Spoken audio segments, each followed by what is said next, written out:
She looked at his frayed cuffs and laughed. "This is a boardroom, not a charity for failing fathers," the billionaire sneered, tossing his file. 3 minutes later, the doors locked, the screens went black, and she was on her knees, begging the man she just destroyed to save her. The air inside the penthouse boardroom of Sterling Tech was notoriously thin, both literally and figuratively. Situated on the 72nd floor of a Manhattan glass monolith, the room smelled of polished mahogany, expensive espresso, and the sharp metallic tang of unbridled ambition. At the head of the obsidian table sat Victoria Sterling, a 42-year-old billionaire CEO whose reputation for ruthlessness was outshined only by her flawless, icy demeanor. She wore a bespoke charcoal suit that cost more than most of her employees made in a fiscal quarter. Today was the crowning achievement of her career, the activation of Aegis, a fully autonomous, AI-driven security and infrastructure grid designed to run corporate megastructures. Seated around her were the 12 members of the executive board, their eyes fixed on the massive digital displays counting down to the live integration. Standing nervously at the opposite end of the room, looking entirely out of place, was Thomas Gallagher. Thomas was 34, though the deep, dark circles under his eyes made him look 10 years older. He was a mid-level systems architect, a job he had clung to desperately since his wife passed away 3 years ago. Her battle with leukemia had drained every cent of their savings, leaving Thomas as a single father to their 7-year-old daughter, Lily, who suffered from severe, chronic asthma. Between hospital bills, rent, and keeping food on the table, Thomas was drowning. His suit was a faded navy blue, bought off the rack half a decade ago, and the frayed edges of his collar betrayed the exhaustion of a man working 70-hour weeks just to survive. He wasn't supposed to be in this meeting. He had bypassed 3 levels of security, armed only with a crumpled manila folder and a terrifying revelation. "I'm sorry to interrupt, Mrs. Sterling," Thomas said, his voice trembling slightly but carrying across the silent room. "But you cannot initiate the Aegis protocol. There is a cascading flaw in the legacy thermal regulation subroutines. If you push the system live globally, the AI will misinterpret server heat spikes as fire threats and trigger a hard lockdown." Victoria slowly lowered her tablet. The silence in the room was deafening. She didn't look angry. She looked profoundly bored, which everyone in the company knew was far more dangerous. "And you are?" she asked, her voice a soft velvet blade. "Thomas Gallagher, Systems Architecture, Team 4, he replied, swallowing hard. "I wrote the original override codes for the physical blast doors in the subterranean server farms before the Aegis AI was layered over it. The new AI doesn't recognize the old physical pathways. If it detects a false fire, it will deploy the halon gas suppression system and seal the doors." Richard, the chief technology officer, scoffed. "Victoria, this is absurd. The system has been simulated 10,000 times. Gallagher is a mid-level tech who's been flagged by HR twice this month for falling asleep at his desk." Victoria raised a perfectly manicured hand, silencing Richard. She tapped a few keys on her terminal, pulling up Thomas's personnel file on her private screen. Her eyes scanned the data, a cruel smirk slowly forming on her lips. "Mr. Gallagher," Victoria began, leaning forward. "I see here you've requested 3 salary advances in the last 18 months. You've maxed out your company health savings account. You frequently arrive late because of childcare emergencies. Is that correct?"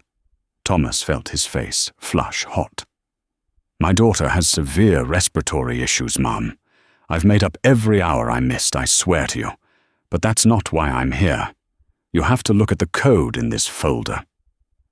"What I am looking at," Victoria interrupted, her voice rising in volume, "is a desperate, failing man. You are drowning in debt, Mr. Gallagher. You bypassed security today, not to save my company, but to stage a hero moment. You found some microscopic phantom glitch, and you thought you could burst in here, save the day, and demand a promotion or a bonus to bail you out of your pathetic personal life. No! Thomas gripped the edge of the table. I swear to you, the Helon suppression protocol will— Enough!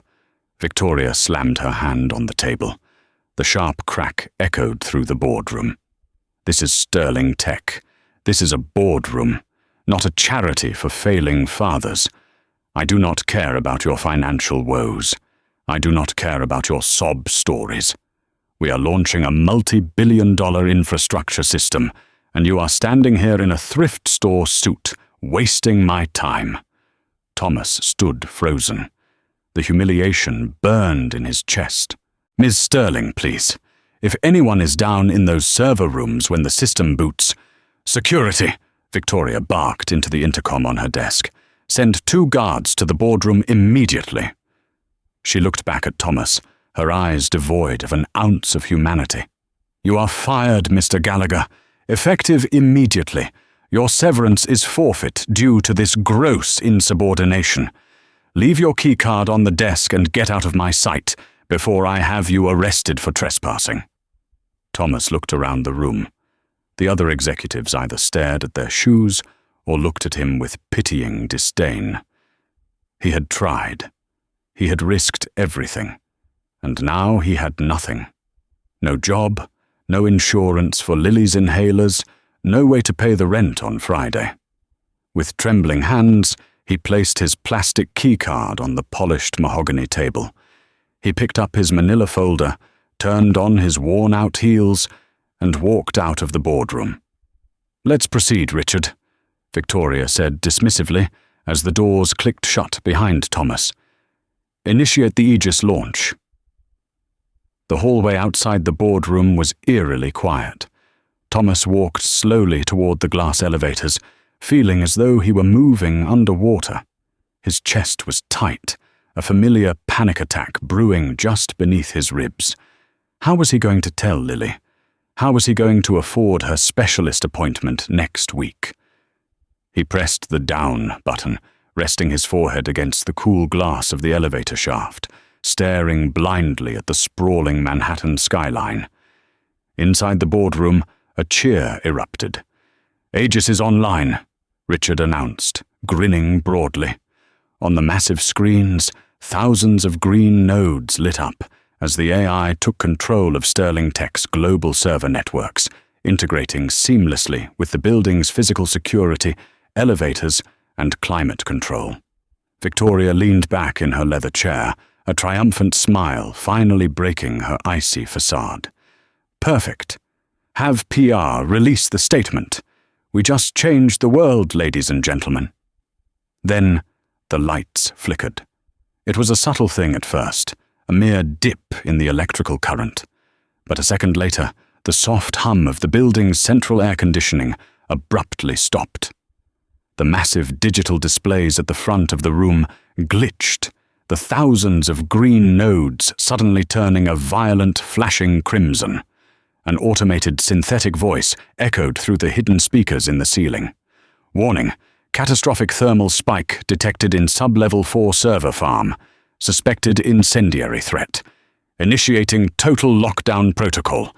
Evacuation protocol suspended. Halon gas deployment armed. The boardroom erupted into chaos. Executives leaped from their chairs. Richard! Victoria snapped, her heart skipping a beat. What is this? Shut it down!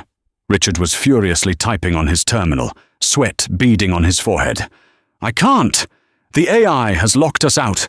It's reading a massive fire in sub-level 4. It's overriding my credentials. It thinks the system is under physical attack. Halon gas deployment in 4 minutes. The synthetic voice droned calmly. Victoria's blood ran cold. Halon gas was designed to protect millions of dollars worth of server equipment by instantly suffocating any fire. It worked by completely displacing all oxygen in the room. Anyone caught inside would suffocate in less than 2 minutes. It's an empty floor, one of the board members said, trying to stay calm. "The servers run automated. No one is down there. We just need to wait out the protocol." Suddenly, Victoria's personal cell phone began to vibrate violently on the table. She glanced at the screen. It was Maria, her private nanny. Victoria answered, her voice tight. "Maria, I'm in a crisis. Ms. Sterling, please, help us." Maria's voice was utterly hysterical, accompanied by the muffled sound of heavy alarms in the background. "The door's just slammed shut. They won't open. The lights are red." Victoria stood up so fast, her chair toppled backward. "Maria, where are you?" "Sub-level 4, Maria sobbed. "Leo begged me to see the blinking lights before we went home. You said we could take him for a quick tour. We're locked in server room B. Miss Sterling, there's a voice saying something about gas." Victoria stopped breathing. Her 6-year-old son, Leo. He was down there. "Listen to me, Maria. Stay away from the vents," Victoria screamed into the phone, her billionaire composure instantly shattering. "Richard, my son is in sub-level 4. Open those doors right now." Richard looked up, his face pale as a ghost. "Victoria, I can't. The AI has engaged the physical titanium blast doors. The digital override is locked by the firewall to prevent a hacker from venting the gas. The only way to open those doors is to manually reboot the legacy hardware junction in the elevator shaft. Halon gas deployment in 3 minutes." "Then do it!" Victoria shrieked, grabbing Richard by his expensive tie. "I don't know how," Richard yelled back, terrified. The legacy physical relays were wired a decade ago. They aren't in the standard blueprint. The only person who knows the exact sequence of the manual override. Richard's eyes widened in absolute horror. He looked at the plastic keycard resting on the mahogany table. "Is the man who built it?" Victoria didn't hesitate. She dropped her phone, pushed past the executives, and sprinted out of the boardroom. The heavy oak doors flew open. She looked frantically down the long, empty corridor. At the far end, Thomas Gallagher was just stepping into the elevator, his shoulders slumped in defeat. "Gallagher!" Victoria screamed. The sound tore from her throat, raw and desperate. Thomas paused, holding the elevator doors open, looking back with a confused, exhausted expression. Victoria sprinted down the hallway, her high heels abandoning her, sliding on the polished marble floor. She crashed into the elevator doors just as they were about to slide shut, prying them apart with her bare hands. She stumbled into the cab, her chest heaving, tears streaming down her face, entirely stripping away the terrifying CEO and leaving only a terrified mother. Thomas stepped back, alarmed. "Ms. Sterling, what?" She didn't demand. She didn't order. The woman who, 3 minutes ago, had mocked his struggle to keep his daughter alive, collapsed to her knees on the floor of the elevator. She grabbed the fabric of his cheap, frayed suit pants, her hands shaking violently. "Please," Victoria sobbed, looking up at him with wild, broken eyes. "Please, God, Mr. Gallagher. My little boy is in the server room. The gas is going to deploy. They can't stop it. You were right. You were right about the code. Please, I am begging you. Save my son." Thomas froze. The alarms echoed faintly through the elevator shaft. He looked down at the billionaire on her knees, crying into his worn-out trousers. "Halon gas deployment in 2 minutes," the muffled automated voice echoed through the hallway. Thomas didn't say a word. He reached over Victoria, slammed his fist into the emergency stop button of the elevator, and violently pried open the maintenance hatch on the ceiling. Thomas didn't see a billionaire CEO groveling at his feet. He only saw a terrified parent. In that fraction of a second, the boardroom, the humiliation, and the threat of eviction vanished from his mind. He knew exactly what it felt like to sit in a sterile hospital waiting room, listening to machines beep, completely powerless to help his own child breathe. He wouldn't wish that suffocating terror on his worst enemy, let alone the woman weeping on his shoes. "Get up," Thomas commanded. It wasn't a request. It was an order. The submissive, stuttering systems architect was gone, replaced by the man who had single-handedly wired the skeletal framework of the Sterling Tech building. Victoria scrambled to her feet, wiping mascara-stained tears from her face. She looked at him with a desperate dependency that would have shocked anyone on the executive board. "The digital firewall is impenetrable from the top down once Aegis initiates a hard lockdown," Thomas explained rapidly, his hands gripping the edges of the ceiling maintenance hatch. "The AI operates on a closed loop during a fire event, but the physical doors on sub-level 4 have a manual pneumatic override. It's an antiquated failsafe I installed 7 years ago, wired directly into the main elevator shaft's secondary relay." "Can you reach it?" Victoria gasped, her chest heaving as she stared at the dark, gaping square in the elevator ceiling. "I can," Thomas said, pulling himself up into the dimly lit, cavernous space of the elevator shaft. The air up here was thick with the smell of industrial grease, ozone, and dust. But I can't do it alone. The manual relay requires 2 physical breakers to be tripped simultaneously to bypass the AI's electromagnetic locks. I need you up here, Ms. Sterling." Victoria looked down at her bespoke charcoal pencil skirt and her $1,000 stilettos. Without a second thought, she kicked off the heels, the expensive leather clattering uselessly against the floor. She reached up, her manicured hands grasping the greasy metal rim of the hatch. Thomas grabbed her forearms and hauled her up onto the roof of the elevator cab with surprising strength. "Halon gas deployment in 90 seconds, the automated voice echoed, bouncing eerily off the concrete walls of the massive shaft. "Follow me. Step exactly where I step," Thomas instructed, his voice slicing through her panic. He pointed to a narrow, rusted maintenance ladder, bolted to the concrete wall of the shaft, descending into the pitch-black abyss below. "If you slip, it's a 70-story drop. Do you understand?" "Yes," Victoria breathed, her voice shaking. Thomas swung himself onto the ladder and began to descend rapidly. Victoria followed, her silk blouse tearing against sharp metal brackets, black grease instantly staining her hands and clothes. The physical exertion was immediate and brutal. Her perfectly styled hair fell into her face, sticking to the sweat on her forehead. She didn't care. Every rung she descended felt too slow. The image of little Leo, pressing his face against the heavy glass of the server room, gasping for air that wasn't there, played on a terrifying loop in her mind. "Hurry!" she cried out, her foot slipping on a grease-slicked rung. She dangled for a terrifying second, her arms screaming in pain, before Thomas reached up and guided her foot back onto the metal. "Breathe, Victoria! Keep moving," he said steadily, using her first name for the first time. "We are almost at the sub-level junction." They reached a narrow metal grating suspended between sub-level 3 and sub-level 4. Flashing red emergency strobes illuminated the cramped space, casting long, nightmarish shadows.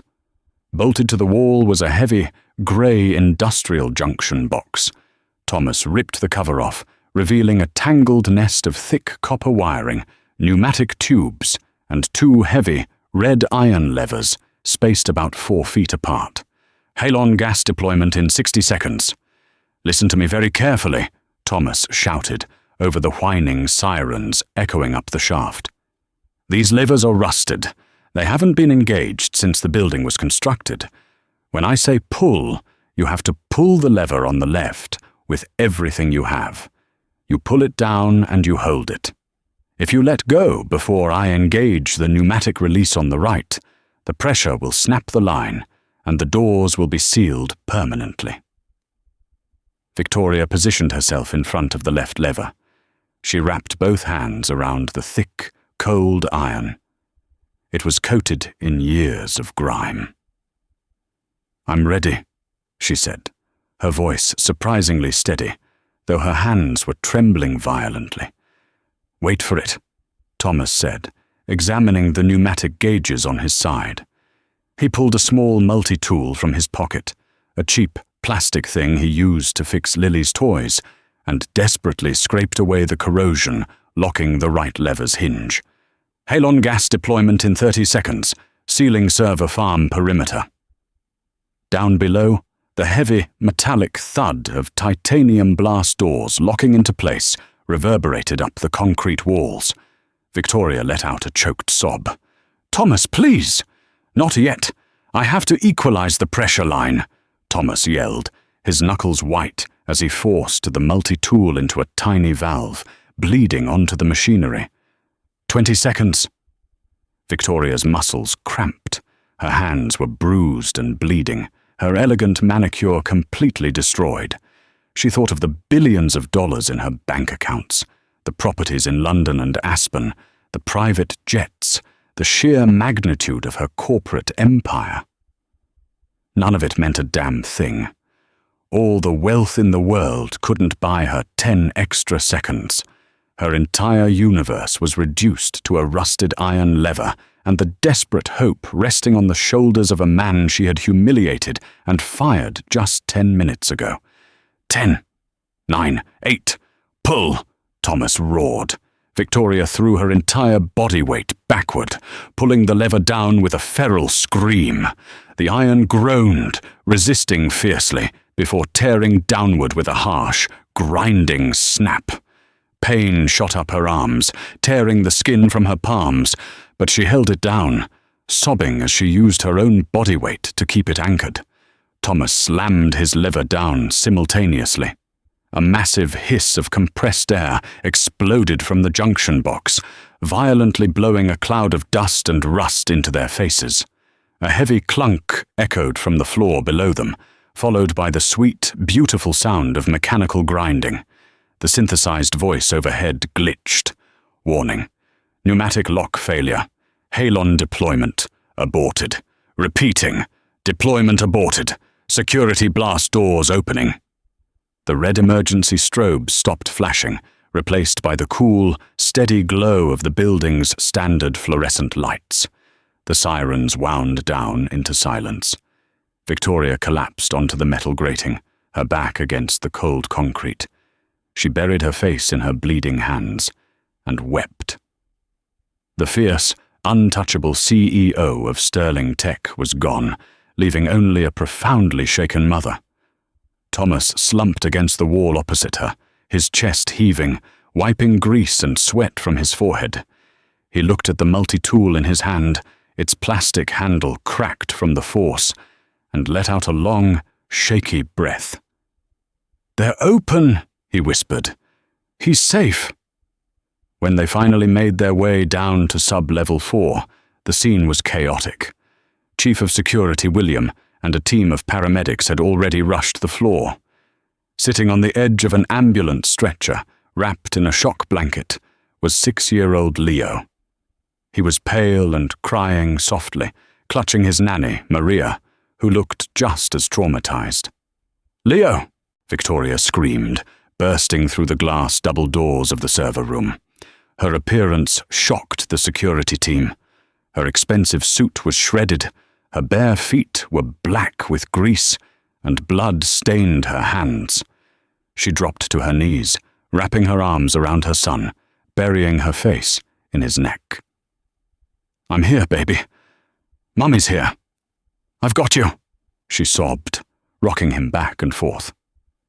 Thomas stood quietly near the entrance, watching the reunion. A heavy, hollow exhaustion settled over him. The adrenaline was fading, replaced by the grim reality of his situation. He had saved the boy, but he was still unemployed. He still had no insurance. He still had to go home and figure out how to afford Lily's medication by Friday. Without a word to anyone, Thomas turned and began walking heavily toward the service elevators. It was time to go home. "Gallagher, wait." Thomas stopped. He turned around. Victoria was walking toward him, holding Leo tightly against her hip. The security personnel and medics parted for her, their eyes wide at the sight of their formidable boss, looking so broken and human. Victoria stopped 2 feet away from him. She looked down at his frayed, faded navy suit, the suit she had mocked. She looked at the dark circles under his eyes, the physical proof of a man fighting a relentless battle for his child. "Mr. Gallagher," Victoria said, her voice raspy, but echoing clearly in the large server room. She stopped, swallowing hard. The words were foreign to her, completely alien to the vocabulary of a billionaire who never made mistakes. "I'm so deeply sorry." Thomas shifted uncomfortably, clutching his crumpled manila folder. "You don't need to apologize, Ms. Sterling. I'm just glad your boy is okay." "No," Victoria insisted, tears welling in her eyes again. "I do. I sat in that boardroom in all my arrogance, and I judged you. I tore you down to protect my own pride. I looked at a father doing everything he could to survive, and I called you a failure." She gently stroked Leo's hair. "If you hadn't fought your way into that room, if you had just accepted the disrespect I threw at you, my son would be gone. You are the farthest thing from a failure, Thomas. You are the best of us." Just then, the service elevator dinged, and Richard, the CTO, stepped out, flanked by 2 board members. Richard looked panicked, holding a tablet. "Victoria!" Richard called out, jogging over. "Thank God! The Aegis system just rebooted. It was a phantom thermal red, just like Gallagher said. We've patched the firewall. Are you all right? We need to issue a statement to the press immediately to control the narrative." Victoria slowly turned to look at Richard. The vulnerability in her eyes vanished, instantly replaced by a cold, terrifying fury that made Richard physically step back. "Richard," Victoria said, her voice dropping to a lethal whisper. "You stood in that boardroom and assured me the system was flawless. You mocked this man's warnings. And when my son was locked in a gas chamber, you told me there was nothing you could do. Victoria, be reasonable. I couldn't have anticipated." "You're fired," Victoria said simply. Richard's jaw dropped. "What? Victoria, you can't be serious. I built the software architecture. I hold the patents." "You hold nothing," she snapped, stepping toward him. "Security. Escort Richard out of the building. He is entirely divested. If he tries to access the servers, have him arrested." William, the security chief, didn't hesitate. He grabbed Richard by the arm and forcibly turned him toward the exit. "Let's go, sir." Victoria turned her attention back to Thomas, who was watching the scene in stunned silence. "Thomas," she said, her tone softening entirely. "I cannot undo the cruelty I showed you today. But I can promise you this. You will never have to worry about providing for your daughter again." Thomas blinked, his heart hammering against his ribs. "Miss Sterling, I just want my old job back. That's all. I need the insurance." "Your old job doesn't exist anymore," Victoria said, with a small, genuine smile. "Because as of 5 minutes ago, Sterling Tech needs a new chief technology officer. Someone who actually understands the bones of this company. Someone who doesn't quit when things get hard." Thomas's knees felt weak. "CTO? Ms. Sterling, I don't have the executive pedigree for that. You have exactly what this company needs. You have integrity, and you have my absolute trust," Victoria said firmly. She reached out and gently squeezed his bruised arm. "Your salary is quintupled, effective immediately. And regarding your daughter, Lily, Sterling Tech is setting up a comprehensive, private medical trust in her name. The best pediatric pulmonologists in the country will be at your door tomorrow morning. All expenses covered, forever." Thomas stared at her. The crushing, suffocating weight that had sat on his chest for 3 years, the fear of failing his little girl, the endless cycle of debt, the exhaustion. suddenly evaporated. He covered his mouth with a grease-stained hand, letting out a heavy, shuddering sob of pure relief. "Thank you," Thomas wept, dropping his head. "Thank you so much." "No, Thomas," Victoria replied softly, pulling him into a brief, unexpected hug despite the dirt and the crowd. "Thank you." Sometimes the universe delivers its most profound lessons, dressed in frayed cuffs and tired eyes. Victoria Sterling learned that true power isn't found in bank accounts or boardroom dominance. It's found in the quiet, desperate resilience of a parent's love. Thomas Gallagher walked into that building, a broken man seeking survival. But he walked out a hero, proving that humanity and compassion will always outsmart the cold logic of a machine.